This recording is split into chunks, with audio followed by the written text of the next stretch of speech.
Hi, this is Dan, House of Broken Dobbs Things.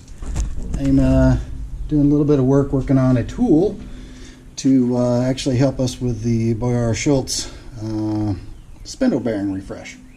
So, from that, we just taken this piece of stainless. Don't ask me what kind. I know it's not magnetic, so it's not standard normal steel. And we're going to finish up the back here. We're turning at 730 RPM. A little carbide insert. We'll just finish knocking this out, and you can watch along.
Just a smidge low.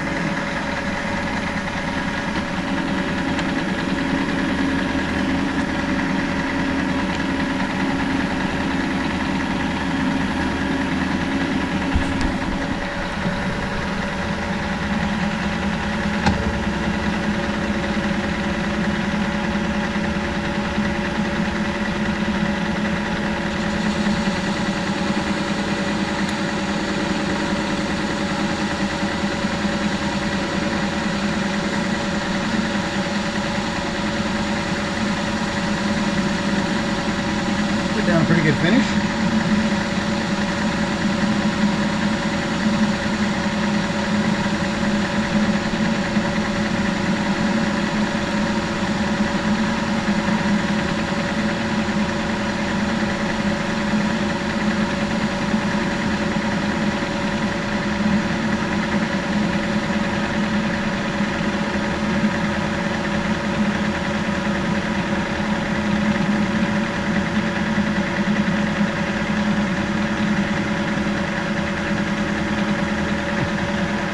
Missed it by just a smidge.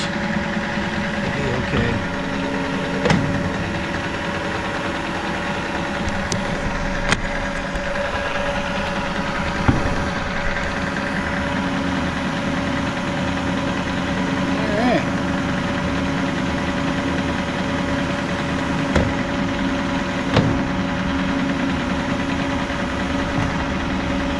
We're going to be turning this down to 1,375.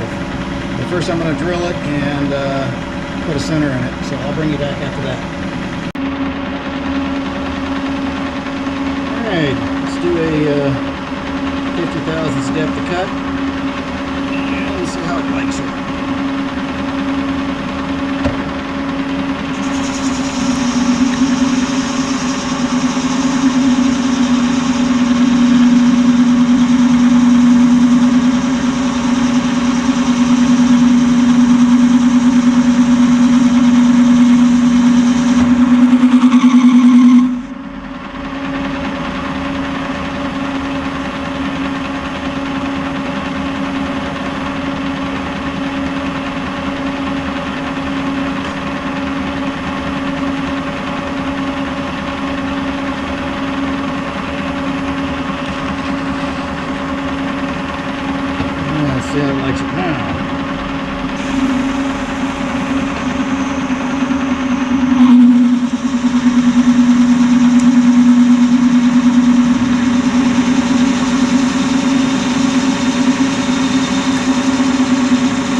no more of a hot mess we can make here.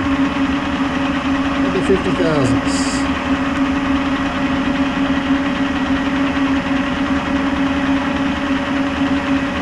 I'm thinking, let's take it down a notch.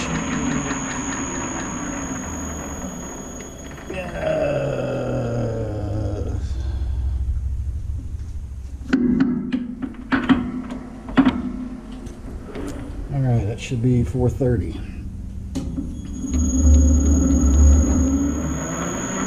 It's getting kind of grumpy.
Back it off on the tool post because I have that dragging issue that I keep working around. I'll get to it eventually. And this is not super critical. 1389. So theoretically we have 14 thousandths. 375.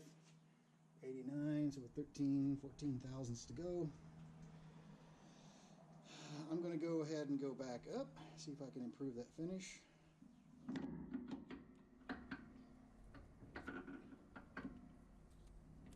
I'm going back up to 730. It's going to be a very light cut. And Old Smoky.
Oh, thank you. Oh my.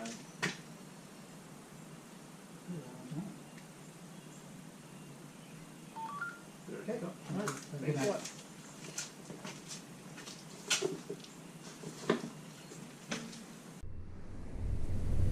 Put on quick chamfer.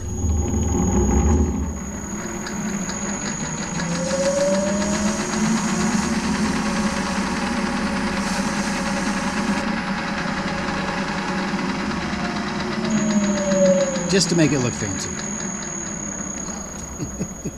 That will have no benefit to us at all relative to what we're doing. That just looks pretty.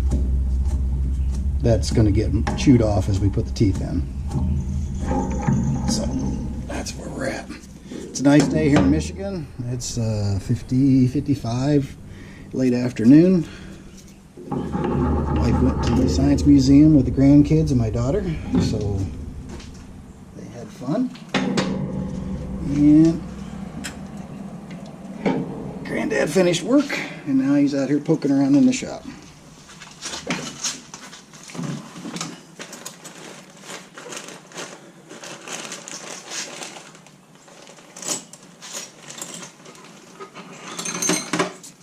There's no chance we can actually get lucky. You have the right bit nearby. But weirder things have happened.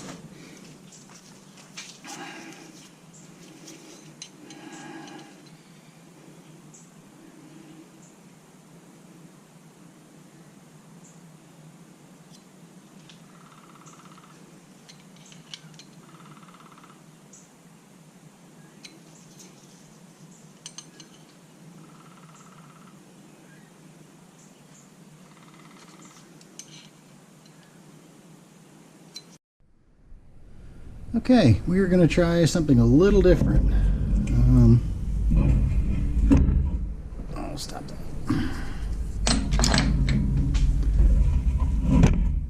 Okay. We have a step drill set up in this one. We're going to start with that one. It steps from a small one to a large one. Let's just see what happens. Why not?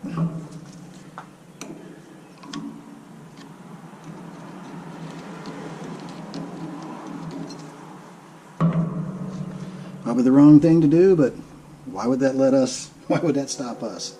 Alright, we're going to downshift 240 RPM, just to be fair. Well, let's see what happens.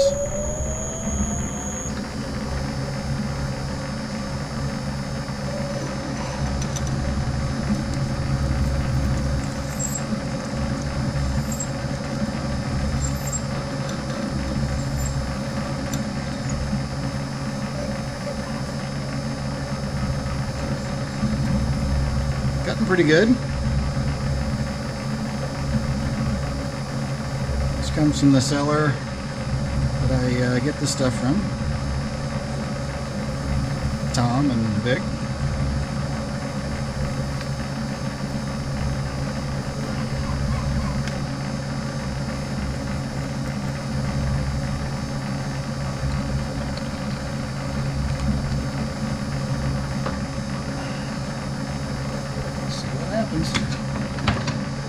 Going slow. And we're going to bore all the way through.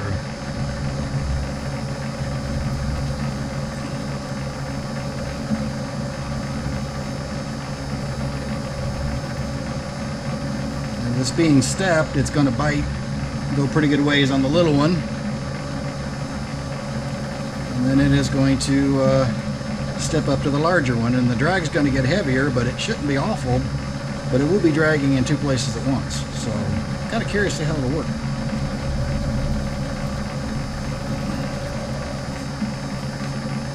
Back here, chips.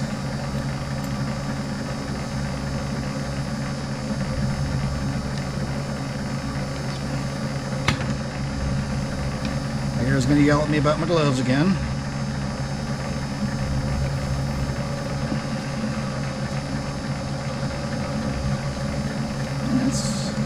Cutting pretty nice. Again, I haven't hit that second step yet. That load's going to increase here about any second. It starts cutting in two different locations. Ooh, that's cool. It's cutting down on the inside and it's cutting on the upper side too. Fascinating.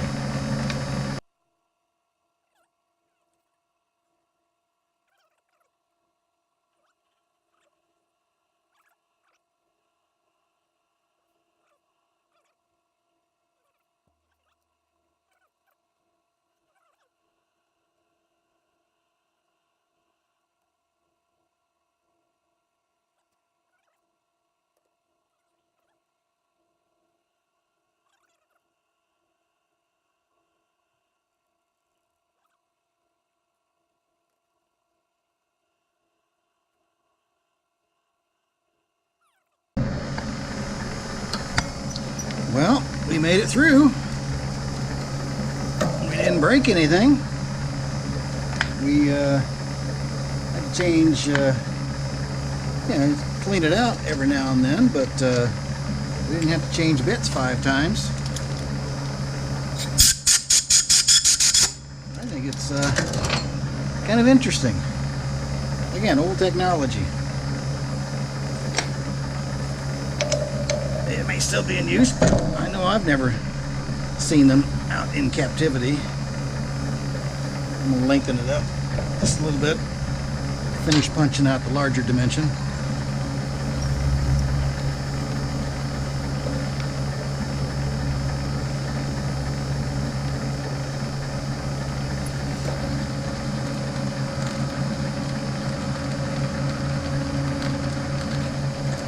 We're through both sizes now. That was pretty cool. Look at that. That was, what, about a 4-inch deep hole? Not bad. Okay, moving up to the next size. Now, because we already cut the other, this ought to blow through pretty well.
Okay, yeah, you noticed.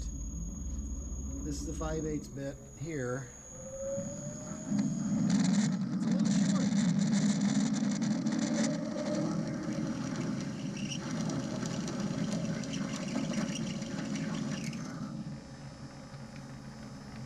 Alright. Take a look here.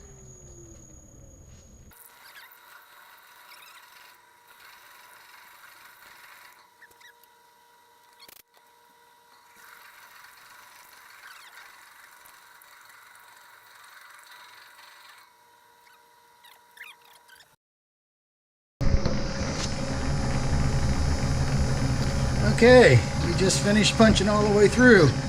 Yeah, as you guessed, I had to turn it around, but that's all right.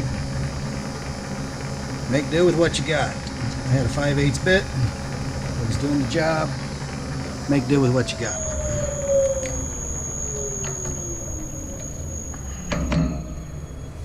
So that worked out actually very well. I'm happy with it.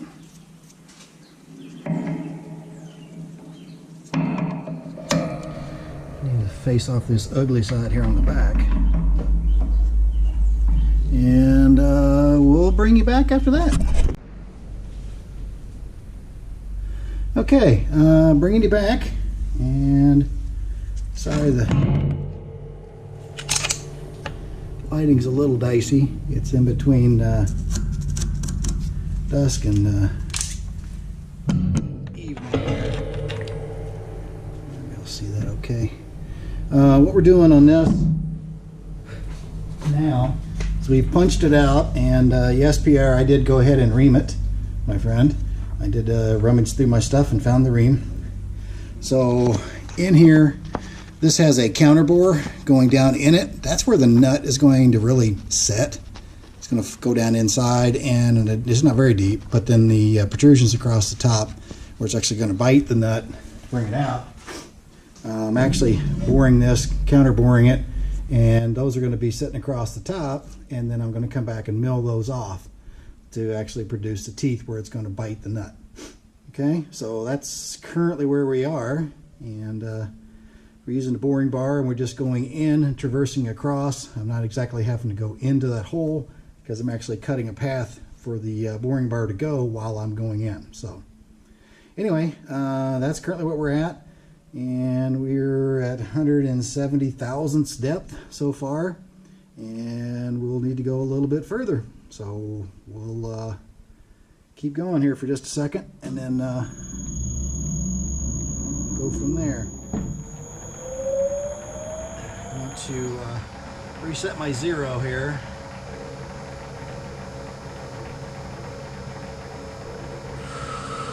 Okay. So as I come out, I want to be able to use the hand wheel as the zero. And I got a gauge on this side over here to tell me the depth. Alright, we're going to take another 30 thousandths cut. I'm going to bring it across here. And this is my 3-jaw chuck that I hate. I've got to regrind the jaws on it, but that hasn't happened yet. It's the subject of another future video.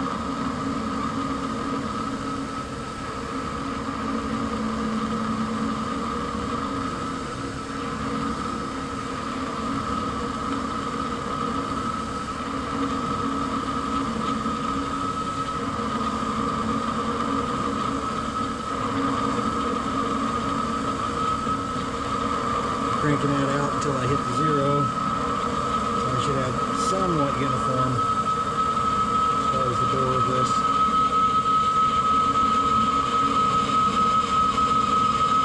Okay, get back in. I'm going to take another 30 thousandths here, and I'll make it 40. Bit dangerous. Should be 240 thousandths so far.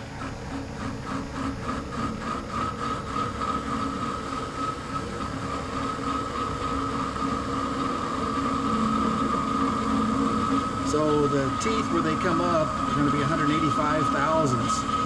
So picture 185 thousandths going down into this hole, and from there I have to give it some relief for the nut to actually sit down inside of it. I haven't actually seen it up close, but I'm doing this from a print that a gentleman provided, a practical machinist. Did a great job. I've got to give him credit in this series. Did a great job.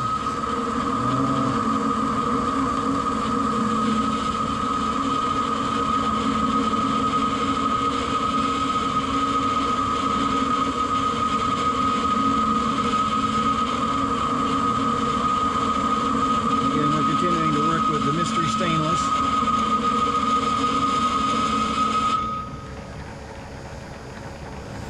Alright, that's 240. Let's see, we need 185. Some change. I don't want to set this back up again. Alright, let's just go with 260 and we'll call it even.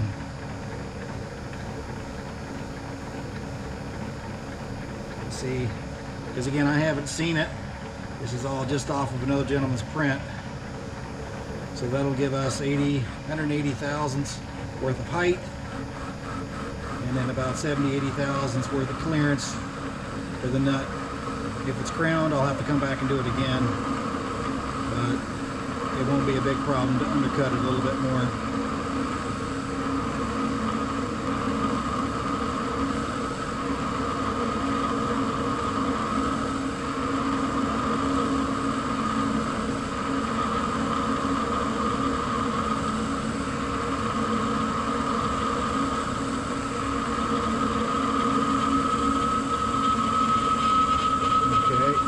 My way back out, make sure that I've got a fairly straight cut going all the way in. Okay, let me take a couple thousandths off of that. Straighten that up.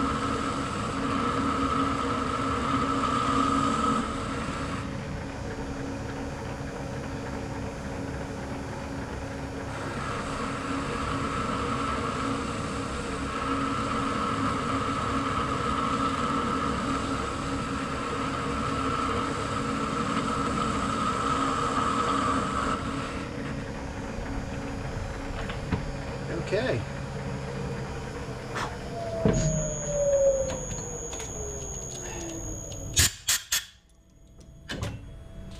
So next up, we're going to come through, and this is just for example, there are going to be 2 notches, one on either end, so I'm using the Allen wrench to represent the notches. There's going to be 4 total, so I'm going to line them up, and I'm going to be milling out everything but the 4 teeth. So they're going to be about 185 thousandths tall and 175 thousandths wide, and we're going to mill that all out. But this is going to be 185 thousandths down this way with a little bit of clearance down in here to allow the nut. I don't know if it's got a crown to it or anything like that, or a taper, so we've just given ourselves a little extra room.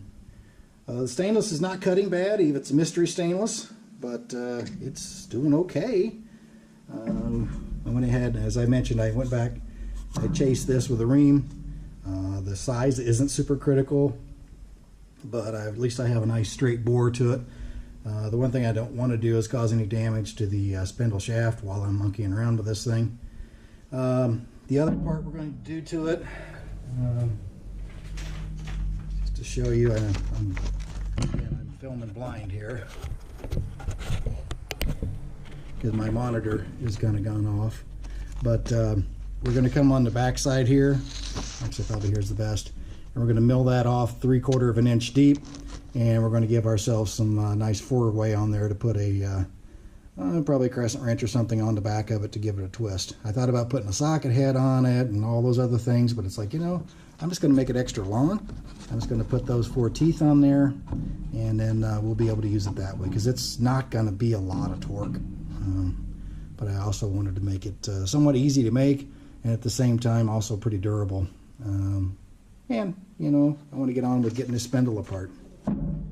Okay, that's kind of what I have this evening. I'm going to get this popped out of here, and I'm using my ratchet for Peter, just for you, buddy. Well, why don't you have a shut key, Dan? Well, I do, but I've got to have some homage to my mechanic background. Again, those of you who have been watching the channel, I am by no stretch of the wildest imagination a machinist. I'm a mechanic by training. I work in an office now, but nowadays I am a office program manager, but for an unknown automotive company. I'm not going to get into all that, but I haven't talked about it. Probably won't. But here's what we have so far. Actually, for being mystery stainless, I think we've done pretty good. Yeah, here I did chamfer those edges, and then I chamfered the inside edge there too. And I'll go back and chamfer this, but there's no point because I'm going to be milling it. So anyway, there it is, the start of it. And we'll be finishing up the milling, I don't know, maybe tonight, maybe later. But this is going to be the tool. It comes in on the back side of the spindle. There's the housing. Mine is direct drive. If you saw in the previous video, some of them have a belt pulley, but mine's direct drive. And behind there's a flange nut or spanner nut, whichever way you want to call it. I need to get this on there and break that loose. That allows the spindle to come out. And then also there is another nut further up on the spindle shaft that is also a spanner nut. It needs to come off as well. So this diameter going through the center here should provide clearance to allow me to get that out. I hope 5/8 is the right one. Again, I haven't tore it apart. I'm waiting for the puller to take the hub off properly. I could smack it. I could do lots of other stuff, but this time I'm not going to monkey around with it. It's a pretty nice grinder. Yeah, it's been abused. It's not been oiled regularly, but the more I took it apart, it's pretty tight.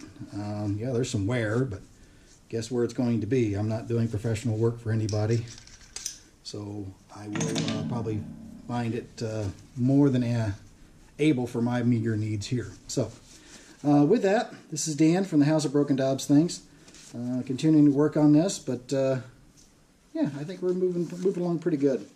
Again, I got to lay these out, and I'll be cutting the cross. Part of this material will be going away. All that will be left is the raised teeth, and I thought stainless would be pretty strong for this purpose. This is not a big deal, but the rest of this should be getting done with the milling, and about the time that I'm done with this, the puller should be showing up, and go from there. And for Patrick and Lance, I did get the Kluber grease today. I do have that. I have a fresh pack of syringes as well to do a proper grease injection. Based on what I'm reading, looks like 20 to 30% fill on the bearings. These are the angular contact, 15-degree angular contact bearings from Barden, and that seems to be about the right fill rate. I'm learning all kinds of stuff about spindles, and Lance and Patrick were kind enough to give me a little bit of insight already, and that's about it. So thank you to the subscribers. I really appreciate you. I appreciate the comments. It's a lot of fun doing this, meeting a lot of interesting people from all over. So from that, this is Dan from the House of Broken Dobbs Things, thanking you for subscribing and thanking you for watching, and we'll bring... Oh, I'll just add one more thing here. I promised a couple of guys that I would show a couple of things that I've acquired over time that I just haven't shown. I'm not showing off my tools just for showing off my tool's sake. I'm showing off just for tool's sake. No, just kidding. This is a Delta Univice. This is set up for the grinder. This is in pretty good shape with the exception of this heathen mark. A training mark where you can see that the graduations were destroyed, but okay. It pivots on 3 axes, and inside here you can put a tool bit itself, or you can use a small grinding device.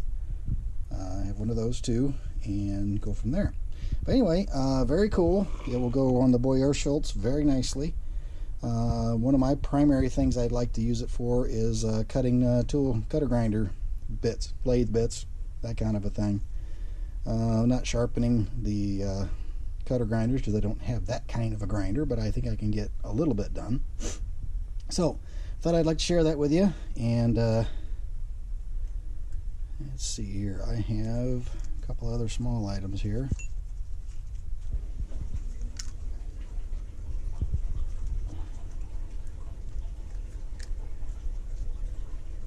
Yeah, there's a Lance and Patrick sized ream. Yeah, itty bitty little thing. A couple little of those sitting around, new old stock, never been used. There they are. And for Randy Richard, there's a couple more Bokum bits I've acquired. These are the non-threaded variety. These are for boring bars, and they work excellent. And that's about it. We'll save some more stuff for later, but this is something I've had, but I've had never shown it. So the cutter grinder, getting the Boyar Schultz back in gear, that is one of the reasons is this thing. I want to use it. All right, that's it. Talk to you soon.